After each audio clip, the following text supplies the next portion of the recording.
رسول کریم صلی اللہ تعالیٰ علیہ وسلم نے ارشاد فرمایا کہ بہت سے ایسے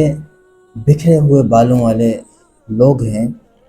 کہ جو اللہ رب العزت کی بارگاہ میں کوئی قسم اٹھا لیں یا کوئی ایسی بات پہ اڑ جائیں یا کوئی بات اپنی زبان سے نکال لیں تو اللہ تبارک و تعالیٰ ان کی بات کو پورا فرما دیتا ہے۔ یہ وہ لوگ ہوتے ہیں کہ جن کو عام لوگ نہیں پہچانتے، کیونکہ ان کے بال بکھرے ہوئے، ان کے کپڑے میلے ہوتے ہیں اور وہ دنیا سے کنارہ کش ہوتے ہیں، تو کون ان کو پہچانے گا؟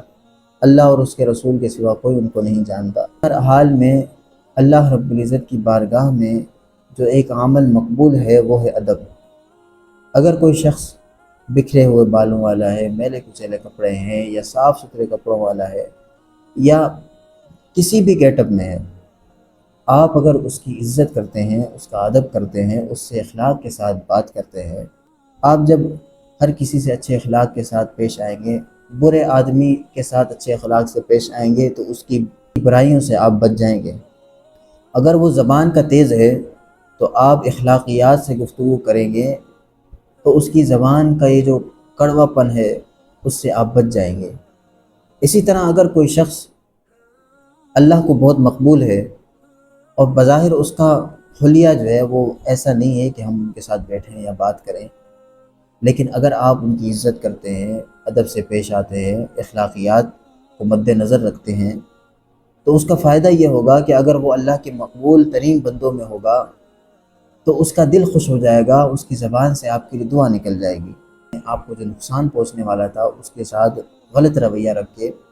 تو وہ آپ کو نقصان نہیں پہنچے گا۔ ہر کسی کے ساتھ اخلاق کے ساتھ پیش آئیں۔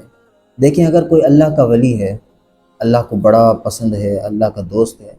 اس کے ساتھ اگر آپ اخلاق سے پیش آئیں گے تو آپ کو دعائیں ملیں گی اور اللہ بھی آپ سے راضی ہو جائے گا۔ اگر کوئی اللہ کا بندہ اللہ کا ولی نہیں ہے، اللہ کا مقرب بندہ نہیں ہے، اللہ کو ناراض کرنے والا بندہ ہے، اگر آپ اس کے ساتھ اخلاق کے ساتھ پیش آئیں گے تو ہم تو نہیں جانتے کہ کون اللہ کے قریب ہے، کون اللہ کے قریب نہیں ہے۔ تو اگر ہم اخلاقیات کو سنوار لیں تو ہمارا عمل، ہمارا ظاہر، ہمارا باطن تمام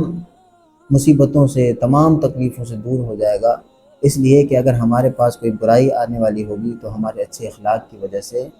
نہیں آئے گی، اگر ہمارے پاس کوئی اچھائی آنے والی ہوگی تو ہمارے اچھے اخلاق کی وجہ سے وہ ہم تک پہنچ جائے گی، ہمارے اچھے اخلاق کی وجہ سے ہم اس کے مستحق ہو جائیں گے۔ اپنے اخلاق کو سنواریں، اپنی عادتوں کو اچھا کریں، ہر ایک بندے کے ساتھ اچھا سلوک کریں۔ اللہ ہم سب کا حامی و ناصر ہو۔